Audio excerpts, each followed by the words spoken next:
All right, the big brokers and portals and MLS is fracturing. The battle lines are being drawn. What is going on out there? If you're not paying close attention, a lot has been going on in the industry, kind of behind the scenes. You heard, I think last year, Zillow and Compass sued Zillow. So Compass is a large broker. They bought anywhere real estate, so they're like one of the largest brokerages in the country, and they were gonna do coming soon listings. And then Zillow wasn't going to get a cut of that. They partnered with Redfin. I'm kind of blurring the lines here. So what's kind of happened since then is that settlement went away. The settlement didn't go away. The lawsuit went away. The Where does the exact wording on that? Basically, it was dismissed. So Compass backed off the lawsuit, and then Zillow kind of reduced the requirements on coming soon because Zillow was going to ban coming soon listings. So what's really happening here is post settlement, the lawsuit over the commissions, where suddenly commissions were going to be zero and everyone would be able to list and sell their houses for free because realtors were going to work for free. I don't know if you remember that story. What has happened since then? Basically, I'm going to summarize this whole situation in a nutshell. It's that settlement has triggered all this because what they did in that settlement was the MLS could no longer offer a commission to the other broker. Now, keep in mind that the MLS was not intended to be consumer facing. The MLS was designed to be cooperation between different brokers. It was an industry, just in between the industry, on if you show my listing, I will pay you a commission. And that commission has always been negotiable, always has been, and it's always varied. And so that was a in between industry. And then technology kind of took off, and we got this little thing called the internet. And then we started getting demands that people wanted to see the inventory online, but the system wasn't designed to feed to the public in general. So what we did is we kind of created this IDX situation. I guess it even went before like Congress to say that this was a public utility, that all the MLS data was a public utility, which is kind of nonsense because all the brokers work very hard to secure listings and get their business, and then they publish that information together. They police and monitor it to make sure the information is accurate to exchange between other brokers, and they maintain it and they pay to maintain it. So that's an expense that the brokers have to recoup. But anyhow, long story short is we created a policy called IDX, and that allowed that MLS data to be public facing. And we wouldn't show certain items like sold prices, commissions, that kind of thing, but we would get the information out to the consumer. So that was kind of a win-win for everyone. And then it turned from being a networking tool between brokers into being a lead generation or advertising tool. And then it kind of took on a world of its own because now the utility of that MLS has changed to being lead generation or advertising. So that became a separate purpose. So now what happened is, fast forward, we get into a lawsuit over commissions. And the argument is the consumer can't negotiate their commissions, that commissions are fixed. There was a settlement reached on this one, and basically what it did is it agreed to remove commissions from the MLS. So no longer our contract was the MLS at broker X would pay broker B X amount percent if they brought in a buyer and it closed. So that was the seller was able to attract buyers by offering a payout. That's really what it was. So now this settlement removed the seller's right to offer an incentive for a buyer's agent to come in. So basically, we've removed that portion of the MLS. So once you remove that, there is no reason for the MLS to exist anymore because it's no longer serving a purpose. So, and then what's happened also is the realtors we're no longer required to become members of the association. Now, not all associations, local associations have adopted that, but at the national level, it has. So to be a member of the MLS, most of the time you have to be a member of the local association to get the membership access. So that whole thing is starting to fracture. So the MLS is on real shaky ground now. So what happens? Compass Real Estate then says, well, we're going to take our information and we're not going to offer it directly to other brokers, because the other brokers will take that information and go try to find leads from that and buyers, right? So they'll use it to advertise and get the client. So the big broker Compass says, okay, we're going to take that information, we're going to bring in the buyer ourselves. So we're going to control that and bring in and capture the leads. And then that's when that Zillow lawsuit erupted, because Zillow says, no, no, no, you have to feed it to us first. Because if Zillow loses the MLS feed, if all these aggregators lose the MLS feed, their business model is done. They depend on that MLS feed. So that's where that started. And then what happened recently? EXP Realty, they announced a coming soon syndication that's going to start April 15th. And it means agents can syndicate coming soon listings to the three portals of realtor.com, homes.com, and comehome.com. And that's a non-exclusive approach. It reaches about 170 million monthly viewers. Compass then has partnered with Redfin. They got a 3-year agreement, and they're going to publish their coming soon listings on Redfin. So these are not hitting the MLS. These coming soon, when you have a hot new listing, you're going to publish it. These brokers are going to publish it on their different portals that they establish these agreements with, and they're going to try to get to the business first, the consumer first. And then what do we have? What was latest announced? This is my brokerage, actually. Home Services of America. My broker is owned by Home Services of America. I think they're the second largest, might be third largest broker in the country. Keller Williams, Remax, Side, United Real Estate, Berkshire Hathaway. Berkshire Hathaway is part of Home Services, and dozens more are going to go on to what is called Zillow Preview. So all these big brokers, the alliances are being formed with these different portals. So they're going to go out and try to use these portals are nothing more than advertising platforms. Let's get that straight. Zillow, realtor.com, Trulia, homes.com, they are an advertising platform, and they make their money having agents advertise. That's really their source of revenue. So they're not an MLS at anything. They take the MLS data. So what we're kind of doing is we've fractured the MLS now. So the MLS is not an agreement to pay commissions. So why would a business give away potential new business to a competitor if there's no agreement to get paid? They're just going to use that to go out and get the new business themselves. So what we've done is we've realigned incentives in the industry because of that lawsuit. So this is kind of a snowball effect here. So it's kind of unraveling here. I suspect what we're going to see is residential real estate operate a lot like commercial real estate in the future. There is, in my opinion, no reason for the MLS to exist anymore. The data is not going to be policed other than by the brokers, who are going to have some, incentives to keep it accurate because of, false advertising and representing their clients, that sort of thing. So the data will be relatively accurate, but it's not going to be policed like it currently is. And there's not going to be a single source of that data. That data is going to be dispersed amongst a bunch of different portals. And then once that data starts fracturing, these portals start losing.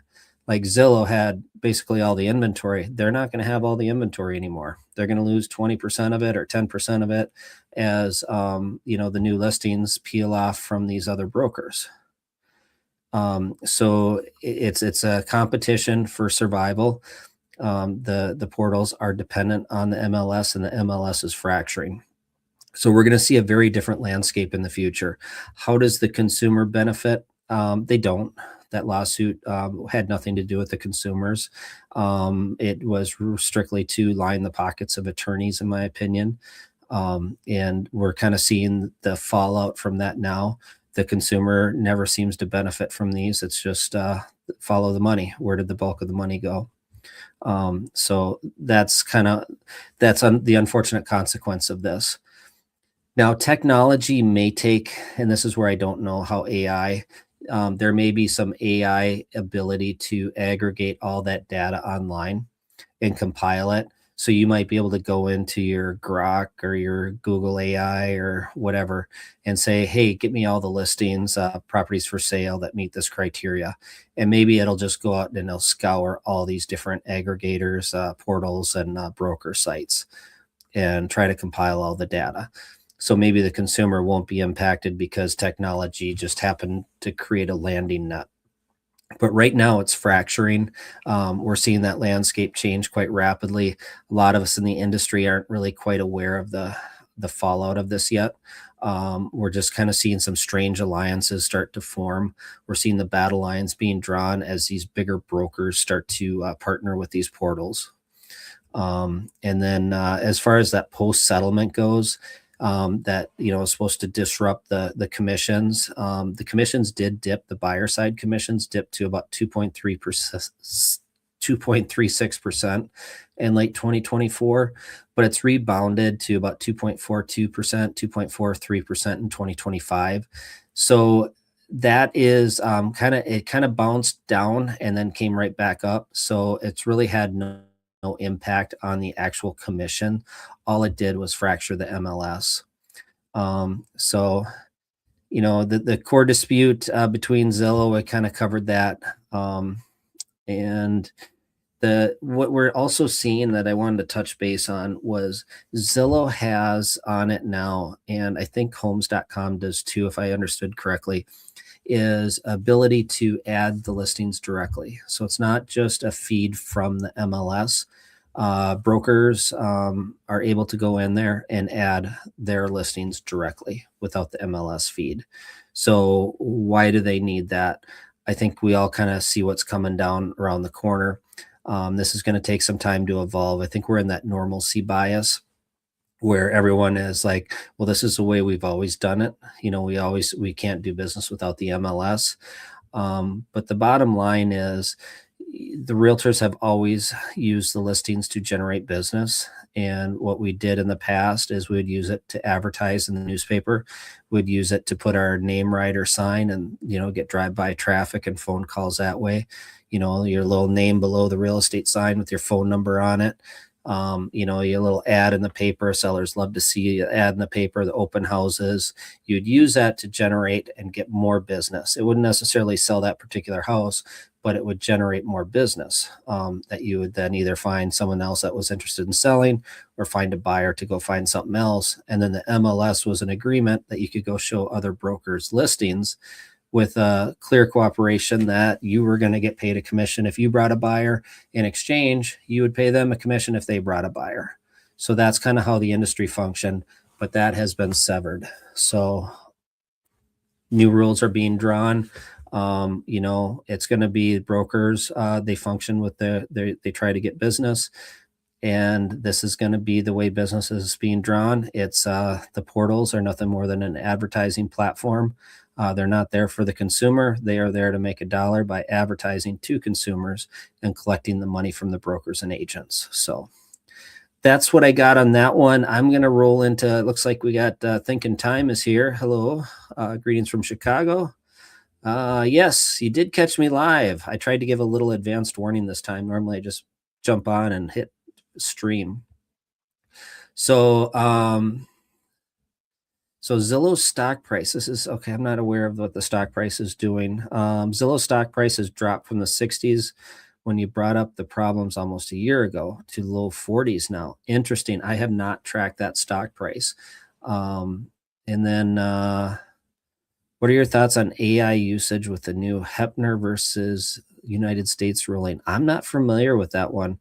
Ruling holds that anything you put into AI can be held behind attorney-client protection. Huh. I don't know. I'll have to look into that one. I have been very cautious on what I'm putting into AI lately, and I have gotten my own LLM on my computer to handle the private stuff that supposedly isn't going to be leaked, rather than going to the traditional AI that is out there on the internet and the data is not secure. I'm going to have to look into that one. Hepner versus United States. I have not been aware of that one. Your attorney sends your private communications and you put it into free version of Claude to get a summary. That private document is no longer protected. Correct. That's out there in the public, which is kind of scary because a lot of people do that and not realize it. How would that affect an average real estate purchase sale? Keep in mind it is only an issue if someone uses a free AI.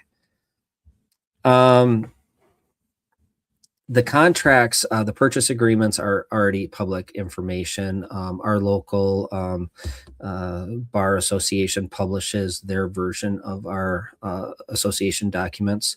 So all the purchase agreements, all the addendums are publicly free, available for download from our attorney association, the bar. So that the only thing out there would be confidential information, what you paid for a house. And that's only confidential till closing anyhow, then it's public information. So, we've made it a long time practice not to put any social security numbers on the contracts anymore. Years ago, we did. When we handled checks, years ago, we had the account numbers copied to the contracts.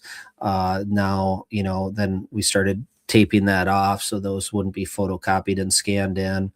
Now we do it all digitally.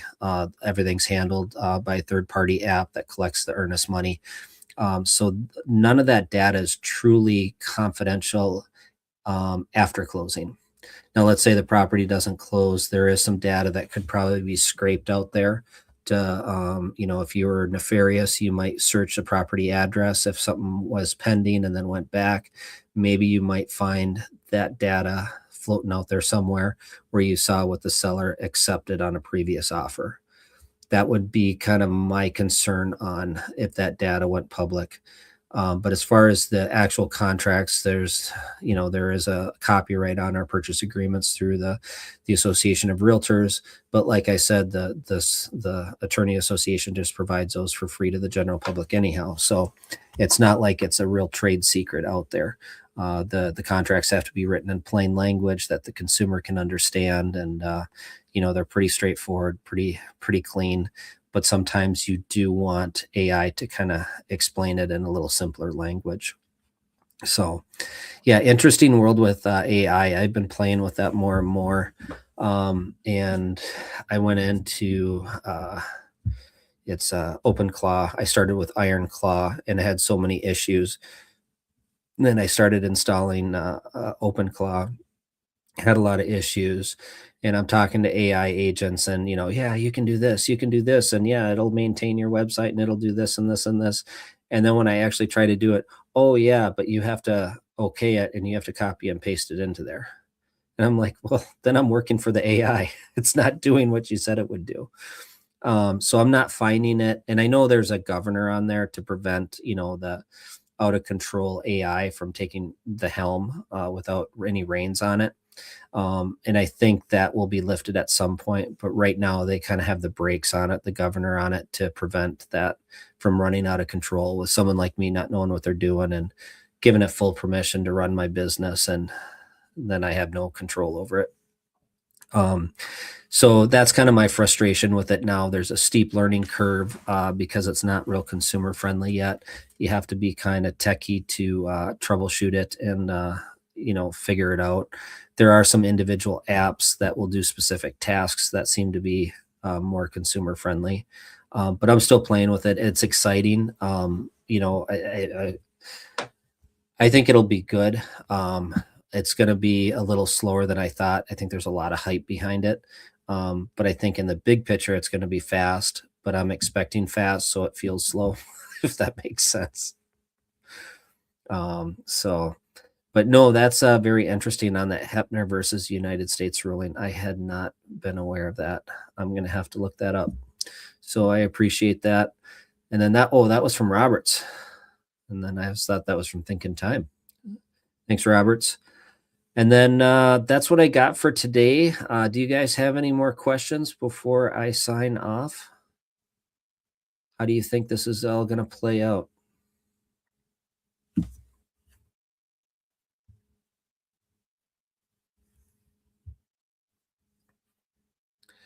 We got a lag time here. So I am going to sign out and I will catch you live here. I'm not sure when I'm going to jump back on. I got a few other topics that I want to get to. It's trying to find some time to squeeze that in. But thanks for signing on. I'll try to give you a little more warning in the future. Try to give you a couple hours warning, maybe a day warning, rather than just jumping on and going live. So have a good one. We'll talk to you soon.